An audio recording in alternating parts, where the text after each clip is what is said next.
जय बजरंगबली, जय जय श्री राम। तो आज हम हनुमान बाहुक के नियम और विधि जानेंगे। हनुमान बाहुक इतना शक्तिशाली है कि ये किसी भी रोग और पीड़ा को दूर कर सकता है। बस हमें हनुमान जी पर पूर्ण विश्वास और श्रद्धा रखनी चाहिए। तुलसीदास जी को भी एक टाइम पे बहुत ही रोग और पीड़ा हो गए थे, कोई भी औषधि काम नहीं आ रही थी। तभी उन्होंने हनुमान बाहुक की रचना की और इसी पाठ से उन्होंने अपनी पीड़ा और रोग को दूर किया। तो चलिए इस हनुमान बाहुक के नियम और विधि जानते हैं। अगर आपका कोई अपना भी बीमार हो तो उनके लिए भी आप ये पाठ कर सकते हैं। श्री तुलसीदास जी ने हनुमान बाहुक की रचना कुछ इस तरह की है कि इसके सारे पद्यों में हमारे रोग और पीड़ा को दूर करने के लिए हनुमान जी से प्रार्थना की जाती है। तो चलिए नियम और विधि जानते हैं और इस वीडियो को पूरा डिटेल में देखिएगा ताकि आप समझ पाएं और आपको भी कोई भी रोग और पीड़ा हो तो आप ये पाठ अवश्य कीजिएगा। हनुमान जी सब कुछ ठीक कर देंगे। तो चलिए हनुमान बाहुक के नियम और विधि जानते हैं। तो सबसे पहले आपको एक चौकी लेनी है, उस पर इस तरह से लाल कपड़ा रखना है। उसके बाद आपको पुष्प से पूरी चौकी को इस तरह से भर देना है। धीरे धीरे सारे पुष्प चौकी पर इस तरह से सजा दीजिए। चौकी को पुष्पों से सजाने के बाद आप श्री राम दरबार की एक फ़ोटो फ्रेम लीजिए। अगर आपके पास राम दरबार की फ़ोटो फ्रेम ना हो तो आप इस तरह से श्री रामचरितमानस भी रख सकते हैं। उसके बाद आपको राम दरबार में सबको एक एक करके इस तरह से तिलक करना है। तिलक करने के बाद आप इस तरह से उस पर चावल लगाइए। इतना करने के बाद आप इस तरह से एक पुष्प लीजिए, उसे श्री रामचरितमानस अथवा फ़ोटो फ्रेम रखी हो तो उस पर रख सकते हैं। उसके बाद आप 2 पुष्प लेकर इस तरह इनके श्री चरणों में रख दीजिए। पुष्प रखने के बाद आपको प्रसाद रखना है। मैंने यहाँ पर एक सेब लिया है। प्रसाद में आप कोई भी फल भी रख सकते हैं अथवा कोई भी किसी तरह की मिष्ठान भी रख सकते हैं, मिठाई भी रख सकते हैं। बूंदी के लड्डू भी हनुमान जी को अति प्रिय है तो वो भी आप कर सकते हैं, अथवा कोई भी मीठी वस्तु आप यहाँ पर रख सकते हैं। इतना करने के बाद आपको श्री हनुमान जी की इस तरह से मूर्ति लेनी है और उसे यहाँ पर आगे रखना है। ये रखने के बाद आपको हनुमान जी की मूर्ति पर भी इसी तरह से इस तरह से तिलक करना है। तिलक हो जाने के बाद इस तरह से तिलक पर थोड़े से चावल लगा देने हैं। चावल लगाने के बाद मैंने यहाँ पर केसरी पुष्प लिए हैं। जिस तरह हमने रामचरितमानस में पुष्प रखे उसी तरह आपको ये 2 केसरी पुष्प श्री हनुमान जी के चरणों में रखने हैं। इतना करने के बाद आपने जो भी हनुमान जी का प्रसाद किया है वो भी इस तरह से यहाँ पर रख देना है। इसमें भी आप कोई भी फल अथवा मिष्ठान ले सकते हैं।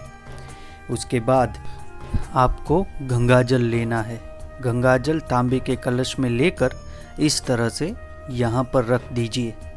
गंगाजल का पानी जब भी पाठ पूर्ण हो आपको पी लेना है और परिवार को भी पिला देना है। इसके बाद आपको एक दीपक लेना है। इस तरह से दीपक को यहाँ पर रख देना है और दीपक प्रज्वलित कर देना है। दीपक प्रज्वलित करने के बाद आपको हनुमान बाहुक का संकल्प लेना है और हनुमान जी से कहना है कि हे हनुमंत, मैं 11 दिन तक हर दिन 11 बार हनुमान बाहुक का पाठ करूँगा। मेरी ये पीड़ाएं हैं, ये कष्ट हैं, आप इन्हें संकल्प पूर्ण होने पर दूर कर दीजिएगा। इस तरह से संकल्प लेकर आप यही पाठ 11 दिन तक हर दिन 11 बार कर सकते हैं।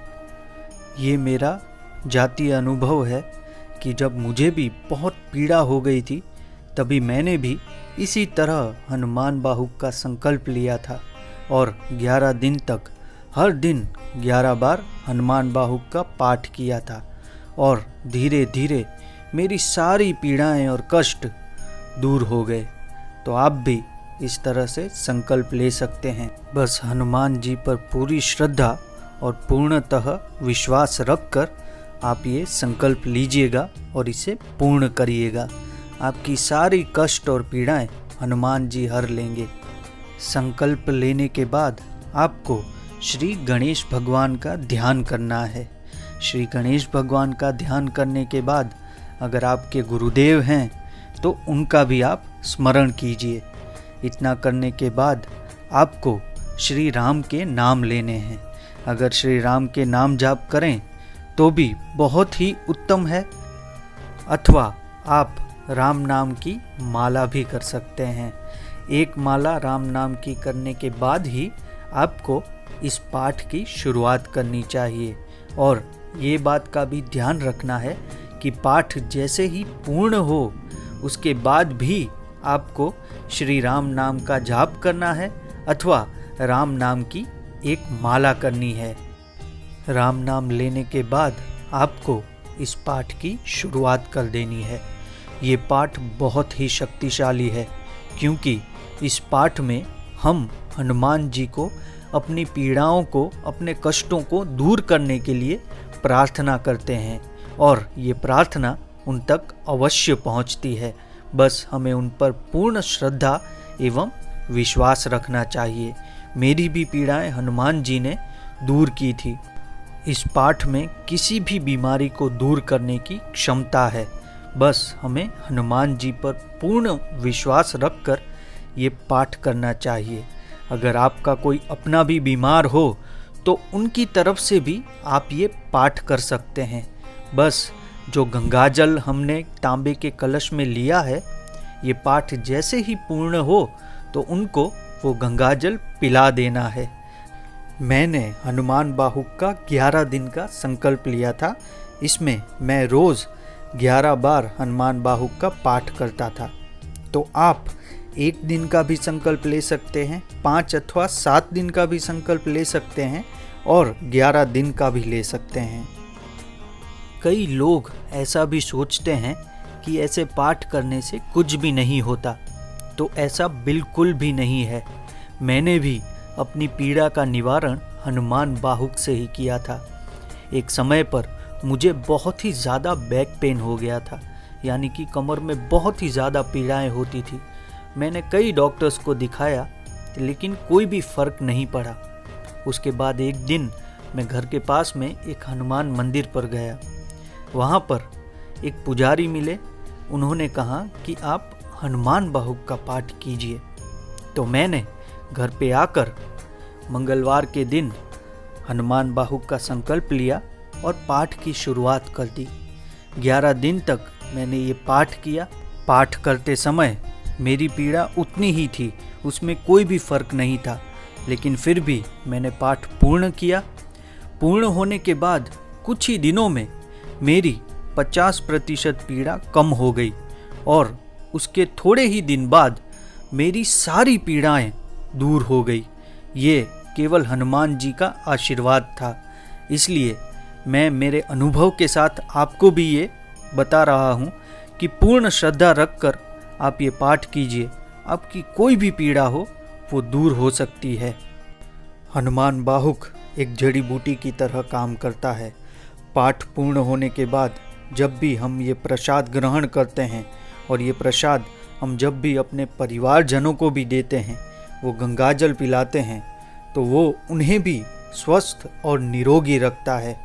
उन सब को भी रोग होने की संभावना बहुत ही कम हो जाती है।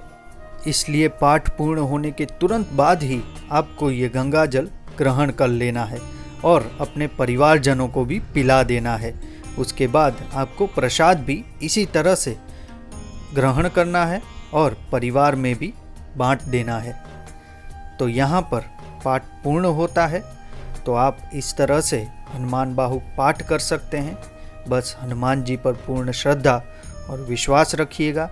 और अगर आपका कोई बीमार है, पाठ नहीं कर पाता है, तो आप उनका नाम लेकर, ये संकल्प लेकर उनकी तरफ से ये पाठ कर सकते हैं। और जैसे ही पाठ पूर्ण हो तो उनको गंगाजल ग्रहण करवाइएगा, तो उनकी भी रोग और पीड़ा हनुमान जी अवश्य हर लेंगे। तो अगर आपको ये वीडियो पसंद आया हो तो हमारे चैनल को सब्सक्राइब ज़रूर कीजिएगा और कमेंट्स में जय श्री राम अवश्य लिखिएगा। मिलते हैं सनातन की ऐसी ही अमूल्य जानकारी के साथ, तब तक जय श्री राम।